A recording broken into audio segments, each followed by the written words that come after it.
Hmm. Justru ketegasan itu adalah bagian dari lemah lembut itu sendiri.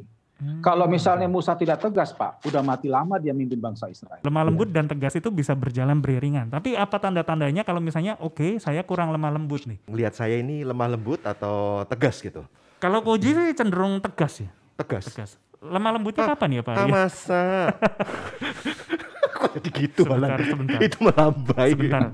Pak, saya takut nih Pak Ari. Baik. Daripada kita berdebat tadi ya tentang lemah lembut dan tegas, nggak salah persepsi. Kita mau nanya ke hamba Tuhan yang dikenal tegas. Wah, beliau ini tegas orangnya. Dan firman Tuhan, kenceng, lurus, tidak menggak-menggok. Wah, karena prinsipnya apa? Apa itu? Bila ya, katakan ya. Wah, ngomongnya juga tegas gitu. Bila tidak, katakan tidak. Wow. Kok malah kesannya marah-marah ya? Pak Nahason, shalom Pak. Shalom Pak Nahason. Ya. Wow. Shalom Pak Gideon, shalom Pak Yonatan. Thank you Pak, sudah sambung. Pak Nahason Padudungan, ini luar biasa. Saya salut gitu ya, kalau Pak Nahason ini nggak bisa dibengkokkan oleh siapapun. Termasuk Jien ya Pak ya, Jien. Ya. Karena saya gendut Pak. Loh, apa hubungannya? Sebentar. Ya. Apa hubungannya? Kalau gendut kan susah dibengkokkan Pak. Saya gampang dong dibengkokkan Pak. Oke. Kita hari ini kan bicara tentang ini Pak ya. Gimana sih kita ini sebagai anak-anak Tuhan, orang Kristen. Kan katanya harus lemah lembut, penuh kasih, pasti murah hati dulu dong. Nah, terus kasih pasti lemah lembut. Nah, ya kan. Tapi di satu sisi kita dalam menyampaikan ketegasan itu kadang-kadang disalah mengertikan dengan kok ya, apa namanya, nggak punya kasih ya. Dia. Kok gitu kalau ya. Kalau mau aninya, tegas gitu. kayaknya kita kayak nggak punya kasih. Karena katanya disuruh lemah lembut, tapi kok tegas gitu kan. Gimana? Anda ambil aplikasi dari dua ini gimana Pak? Dalam keseharian. Ya.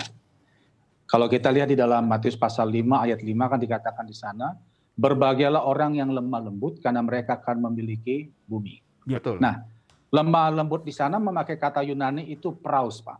Praus. Nah, praus itu bukan diartikan lemah. Ya. Kalau dalam bahasa Inggrisnya itu meek, bukan weak. Nah, jadi kalau dikatakan meek itu dalam versi King James itu tidak sama dengan letoi atau dikatakan weak, lemah. Yeah.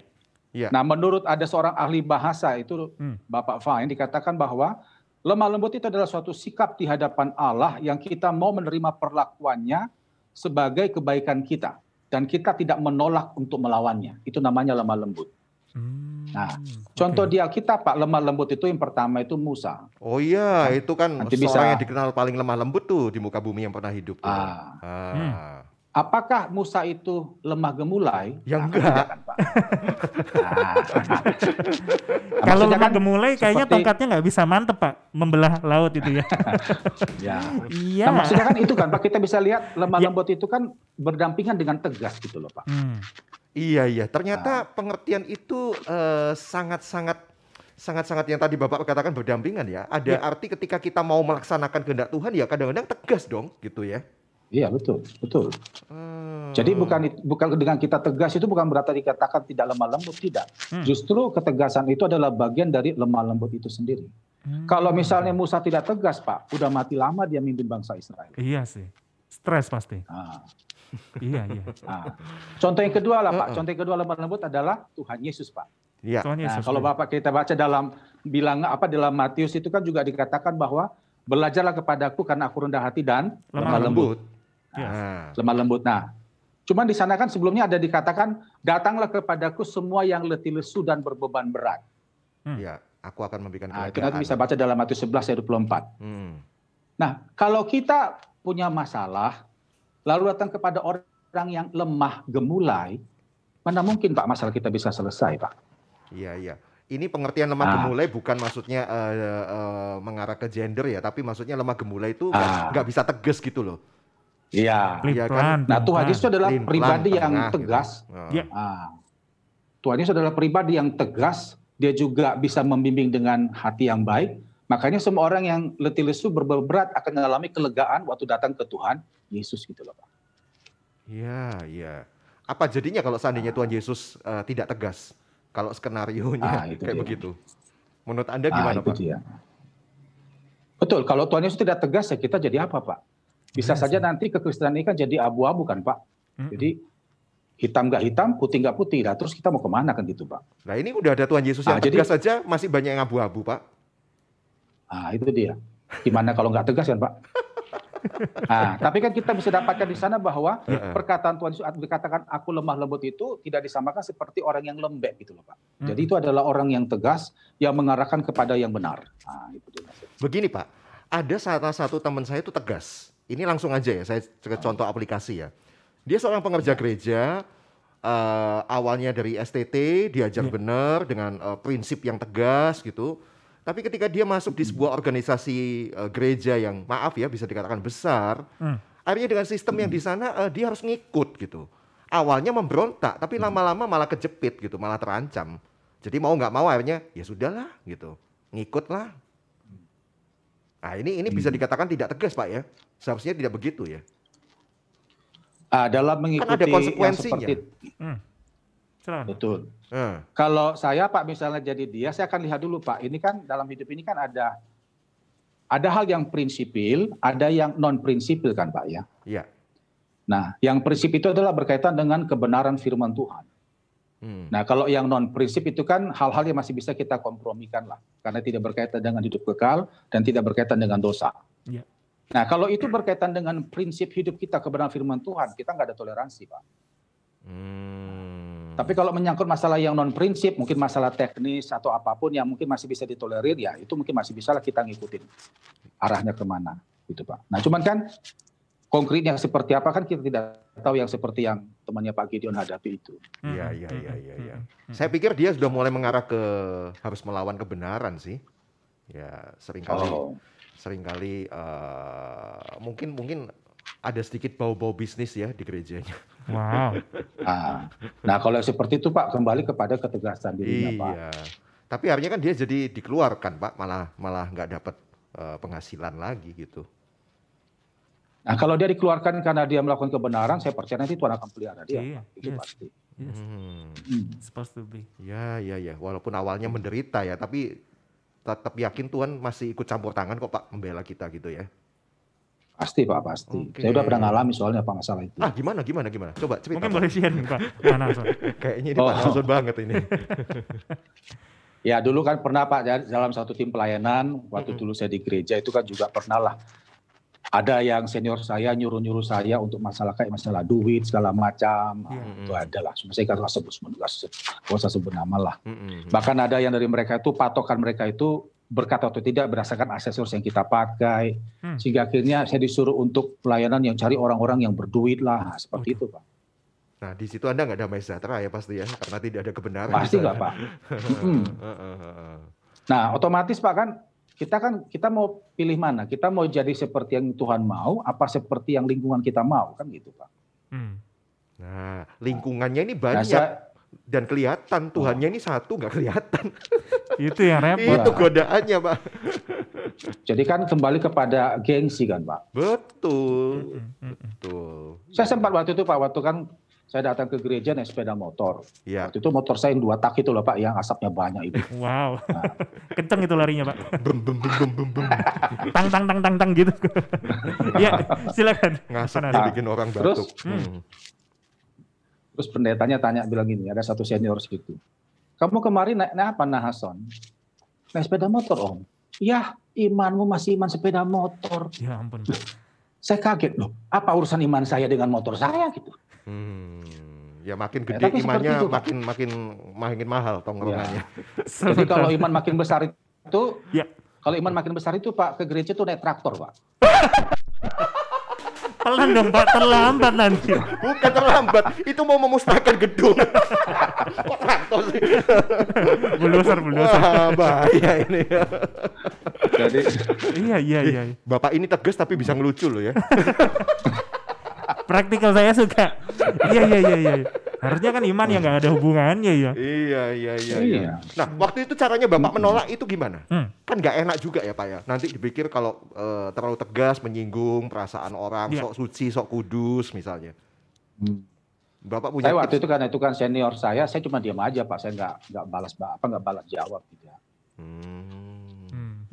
Tapi kalau misalnya Lagi itu juga kita balas jawab juga untuk apa juga Pak? iya sih, dia lebih atas. Kalau misalnya lebih bawah Pak, lebih gampang ya, atau setara lah paling nggak setara gitu. Kita mengingatkan, kamu itu udah melenceng gitu. Nah, Kalau misalnya masih setara gitu masih enak lah kita nasihati Pak. Tapi ini kan dia sudah senior, orang kepercayaan gembala kan, jadi ya kita diam aja lah. Sulit, posisinya sulit. Iya. orang Jawa bilang. Tapi yang penting kan kita tidak ngikutin maunya dia Pak, dan kita tidak ngikutin prinsipnya dia. Oke. Gereja mana sih Pak? Gak usah kali. Pak, pendetanya siapa sih Pak itu Pak? Sama aja Koji. Ngaco ah. Enggak. Saya mau tahu, waktu itu akibat Anda tidak ngikut apa? Tidak ngikut maunya iman mereka seperti apa gitu? Iya. Akibatnya apa Pak? Ya ada beberapa yang ya biasalah Pak, tetap seperti itu kan, memandang kayak kita orang yang biasa, terus tidak seperti diperhitungkan lah begitu. Kan banyak orang cuma lihat tampilan kan Pak. Betul. Tapi kan akhirnya lama-lama terbukti itu lewat pelayanan Pak. Buahnya Dan ya. saya memang juga orangnya nggak terlalu cuek, terlalu mikirkan masalah itu, nggak terlalu pikirkan itu Pak. Mereka mau seperti itu ya urusan mereka lah, saya juga nggak mau tak-atik prinsip mereka gitu. Yang penting saya datang ke gereja, saya layani tugas yang dipercayakan kepada saya. Kalau saya begitu aja Pak. Iya. Oke.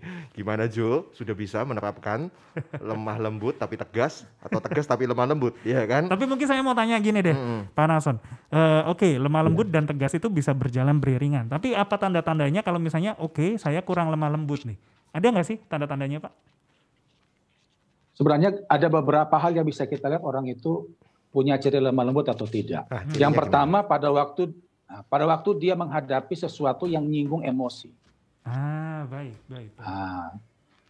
Jadi orang yang lemah lembut dia tidak akan langsung marah. Dia akan berusaha untuk analisa dulu ini kenapa. Ya, dia akan amati dulu pembicaranya kemana. Nah, baru setelah itu dia nyimpulkan. Itu orang lemah lembut Pak. Dia berusaha untuk menahan emosinya. Ya. Contoh kayak bagus di Alkitab kan Daud Pak. Daud itu sebenarnya bisa membunuh Saul kan. Betul. Tapi dia berpikir panjang. Nah, itu lemah lembut sebenarnya. Iya. Nah, terus Musa waktu di Beriba di Bilangan 20 seharusnya dia berhak marah kepada bangsa Israel yang membuat dia jatuh dalam dosa. Kan gara-gara dia emosi mukul batu yang ada di Meriba, akhirnya dia tidak bisa masuk tanah perjanjian. Iya. Sebenarnya dia berhak marah karena yang bikin dia emosi waktu itu adalah bangsa Israel. Tapi dia tahan aja itu semua. Iya, Nah, itu Musa lemah lembut di situ. Mestinya boleh tuh marah itu ya, dan berhak mestinya ya. Gara-gara lu Iya, karena banyak gara-gara orang bangsa ini. Israel lah. Dia tidak bisa masuk tanah perjanjian, tapi dia sudah keep itu semua. Tapi bukan berarti itu orang yang kelihatan. lemah lembut tidak boleh marah dong ya Pak? Loh, Yesus saja Boleh marah Pak, kok. dia marah Iya. pada tempatnya. Iya. Itu poinnya. Yesus saja marah kok. Iya. Ya kan, Iya. waktu bait suci dibuat bisnis. Nah, itu. Betul. Ya.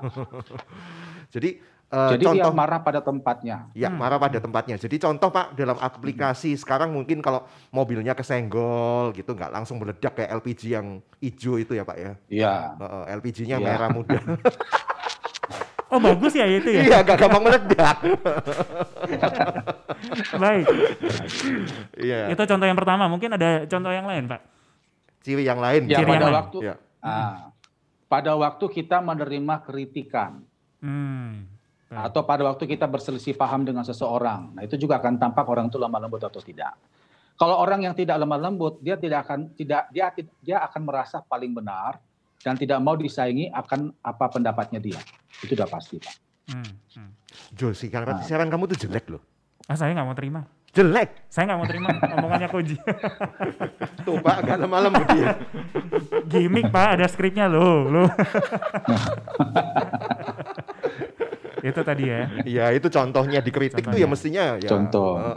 Gitu loh, mesti dipelajari dulu. Ini kritik membangun atau kritik yang merusak nih Ya. gitu. Ya. Contoh lagi yang ketiga Pak, itu pada waktu kita nerima firman, akan tampak orang itu lemah lembut atau tidak. Ditegur sama firman Tuhan tuh, tersinggung tuh. Ya, itu Yakobus 1:21.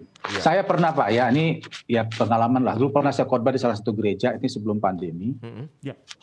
Itu kita kan Pak Gideon sama Pak Yonatan sudah tahu lah kalau kita bikin khotbah itu kan kerja keras ya Pak, sumbahan segala macam. Iya. Kadang 2 hari kita susut khotbah.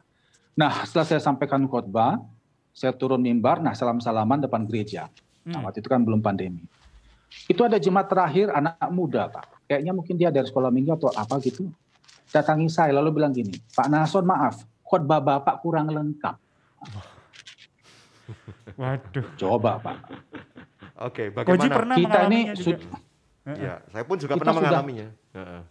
Nah, sudah setengah mati bikin khotbah, tambah lagi saya khotbah juga keringatan pakai handuk juga kan. Iya. Nah, terus dibilang kurang lengkap, kurang pas lah gitu katanya.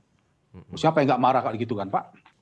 Terus? Waduh. Ya. Cuman saya berusaha untuk tenangkan diri. Setelah akhirnya saya tanya, kurang lengkapnya di mana Mas? Terus dia bilang gini Pak, coba Pak Nason tambahin poin ini. Kita kasih ada 2 atau 3 poin gitu. Dan ternyata Pak, yang disampaikan tuh bagus loh Pak. Wow. Nah ini Akhirnya itu jadi saya pakai untuk melengkapi bahan khotbah saya. akhirnya ada terima ya, meskipun awalnya jengkel ya. Siapa lu Jengkel. gitu. Oke. Ya karena saya bayangkan kan kita harus setengah mati bikin khotbah itu kan Pak, terus dibilang, apalagi yang nyenggung kita nih ya bukan apalah, lebih muda dari saya. Iya. Kan gitu, toh. Nah, Tuhan banyak macam cara Pak ya untuk bisa melengkapi kita ya. Tapi setelah saya lihat penjabaran dia, bagus ini.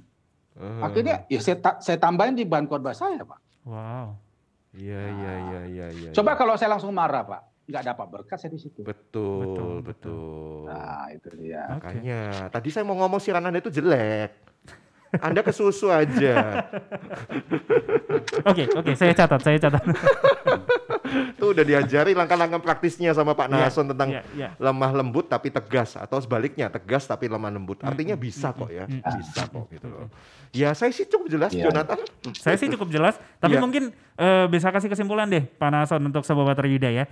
Bagaimana caranya lemah lembut tapi tidak terkesan lembek atau lemah. Ya. Silakan Pak Nason. Message yang Anda simpulkan dari Iya. perbincangan kita ini apa Pak untuk Sobat Bahtera Yuda FM ini? Ya sebenarnya kuncinya cuma satu Pak, kita mesti merubah mindset Pak. Jadi karena sebenarnya kan firman Tuhan juga katakan dalam Roma 12 ayat 2, janganlah kamu seperti dunia ini, tapi berubahlah sesuai dengan pembaharuan budimu. Sehingga kita bisa membedakan manakah kehendak Allah, apa yang sempurna, yang berkenan kepada Allah, dan yang baik, kan begitu. Nah, kalau kita nggak merubah pola pikir kita, bagaimana kita bisa mengerti kehendak Tuhan supaya kita memiliki hati yang lemah lembut? Nggak bisa Pak. Wow. Nah ditambah lagi dalam Amsal 19 ayat 11 kalau kita baca di sana dikatakan akal budi membuat seseorang itu panjang sabar. Nah, jadi orang yang berubah pola pikirnya, akal budinya itu akan membuat hatinya itu kalau mau marah itu dia berpikir panjang dulu. Iya. Nah itu mindset Pak. Iya. Orang Nah, dunia masalahnya bilang kan untuk orang dunia bilang lebih bijak lah mestinya dia ya. Ya. Gitu. Oke. Dan bijak itu kan mulai dari pola pikir kan Pak. Iya. Lanjut Pak tadi gimana? Nah masalahnya untuk merubah pola pikir, nggak semua orang itu mau kerja keras Pak. Iya. Nah, kan seperti kita dengar banyak kata akibat atau pepatah, menjadi tua itu pasti, tapi menjadi dewasa adalah pilihan.